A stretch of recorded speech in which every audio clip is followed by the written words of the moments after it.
Hello guys, good day. So meron na naman po tayong barayang yun dito. At ang pag-uusapan po natin ngayon ay patungkol po dito sa BSP series po na 5 piso coin. And specifically, ito pong taong 2017. So magkano na kaya ang percentage ng barayang ito? So sa palagi natin ginagamit na website na n.numista.com. At ito ba ay may mataas na collector's value? So yan po ang malalaman natin sa video na ito. At syempre, i-review na rin po natin ang overs at ang reverse po ng bariyang ito at ang kanyang counting features. So kayo guys, meron na ba kayong year 2017? Ito po ang ating tatalakayin ngayon, kaya tutok lang po kayo. At malalaman po natin maya maya kung magkano na ba ang kasalukuyang presyo nito. So sa last update natin, ito na po ay semi hard to find. So malalaman natin ngayon kung ano na ba ang pinaka latest update ng bariyang ito. So year 2017 po, 5 piso coin. At bago po natin ito simulan ay mag-intro muna tayo.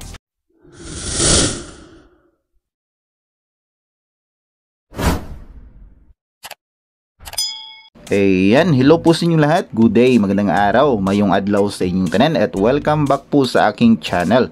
Kumusta po kayong lahat? Sana po ay nasa mabuti kayong kalagayan.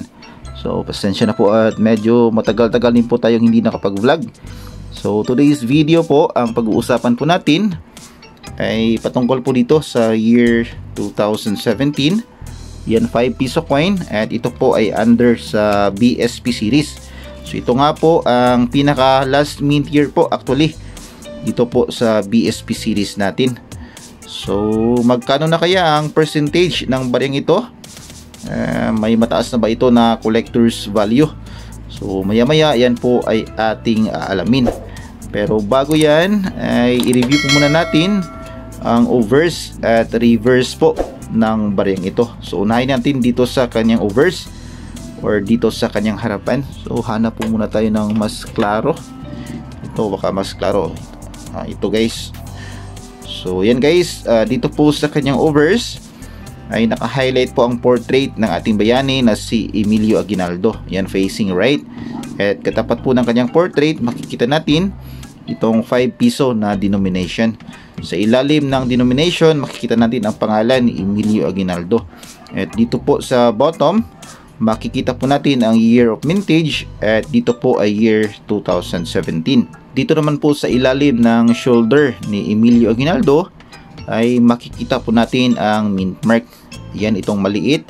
At ito po ang patunay na ang bariyang ito po ay minted po sa Pilipinas. So made from the Philippines po ang bariyang ito.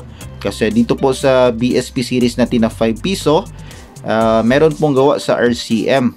So yun po ay walang mint mark and makikita lang po natin yun sa taong year 1997 at sa year 1998. So siguro meron din yata sa 1996. So yun guys. At dito naman po sa gilid po makikita natin nakasulat po ng paikot ang Republika ng Pilipinas. So dito naman po sa pinakagilid ay makikita po natin dito ang scallop border. So itong garang-garang guys, yan. Ito nakapalibot po sa gilid. Ito po ang tinatawag na scallop border. So yan po ang makikita natin dito sa kanyang overs or sa kanyang harapan. At tumako naman po tayo dito sa kanyang reverse or sa likuran. So dito naman po sa kanyang reverse guys ay naka-highlight naman po dito. Ito pong dating silyo ng Bangko Sentral ng Pilipinas. So dito makikita pa rin po natin ang scallop border sa gilid. Yan, ang garang-garang. At sa loob po ng scallop border ay makikita natin nakasulat po ng paikot ang Bangko Sentral ng Pilipinas. At dito sa ilalim, yan makikita natin ang year 1993. Hindi naman po ito yung taon na na-mint po ang bariyang ito. Ito po ang taon na na-establish po ang BSP or ang Bangko Sentral ng Pilipinas. At dito naman po sa loob makikita natin ang inner circle. Yan. Ito po ang inner circle. At sa loob po ng inner circle ay makikita naman po natin ang cogwheel. Yan, itong gear na may mga ipin. Yan. Ito po ang tinatawag na cogwheel. At sa loob po ng cogwheel, dito po sa upper portion ay makikita po natin ang araw at bundok. And sa lower portion naman po ay makikita naman po natin ang sagisag ng watawat ng Pilipinas na may araw at 3 bituin. So yan po ang makikita natin dito sa reverse at dito po sa obverse ng ating 5 piso coin na under po sa BSP series. So meron po tayo dito 3 piraso at medyo matagal na rin po natin itong nahunt. Yan, nakalagay na po sa coin capsule natin para mas safety na po. Actually mahirap po makahanap ng magagandang year 2017. So medyo pangit na po yung hawak natin, but although pangit na po ito, ay nasabi ko po nga kanina na ito po ay semi hard to find na. Kaya i-update po natin ngayon kung ano na ba ang status ng baryang ito. But before that, ang baryang ito po pala ay gawa po sa nickel brass. So ito po ay non-magnetic. Yan, meron po tayong magnet dito. Yan, hindi po dumidikit. Unlike po sa NGC na 5 piso, yun po ay magnetic po kasi gawa po sa nickel plated steel.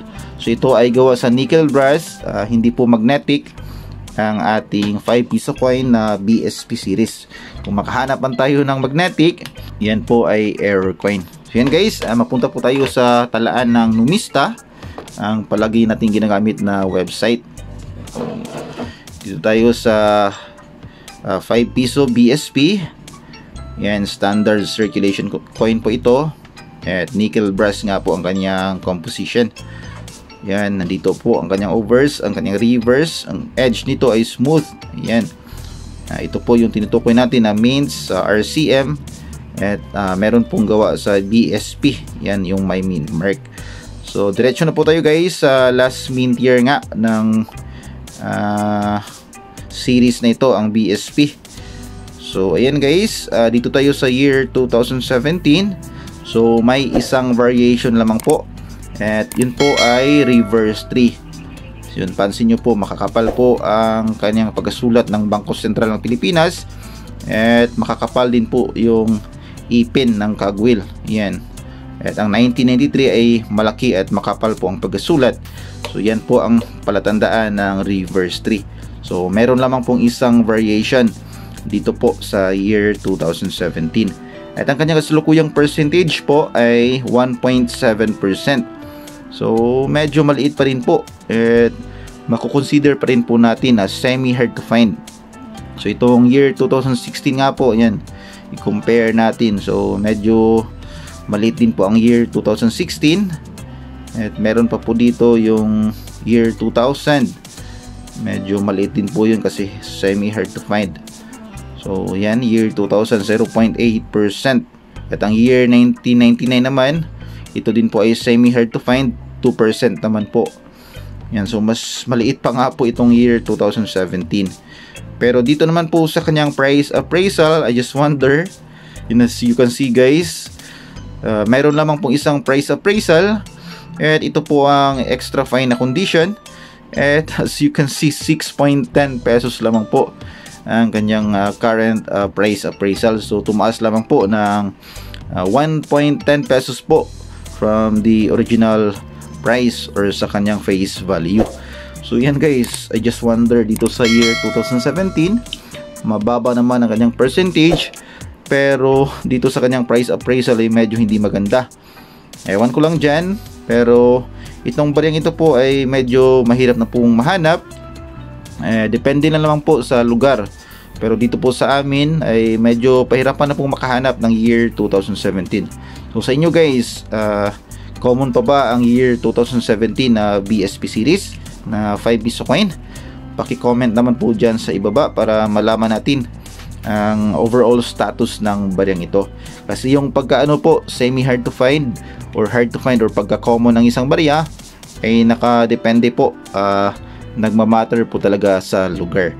Pero just what I've said, dito po sa amin, ito po ay makonsider na po as semi hard to find kasi medyo mahirap na pong makahanap nito sa circulation. So ayan naman guys ang ating update dito sa year 2017 na 5 piso coin under sa BSP series. Sa record po ng Numista, although ito po ay may mababang percentage, ay medyo mababa naman po ang kanyang price appraisal as of the moment. So yan lamang guys, at sana po ay nakapagbigay na naman ako ng kaunting kaalaman, kaunting update regarding po dito sa ating hobby na coin collecting. At kung bago ka pa lamang po sa aking channel at gusto mong mga video na katulad nito na pinag-uusapan ng ating mga barya, ay huwag mo na rin kalimutang mag-like, mag-comment, mag-share at mag-subscribe. At pakipindot na rin ang notification bell para updated ka sa mga susunod kong videos. And that's it for this video guys, and we'll see you again next time. God bless.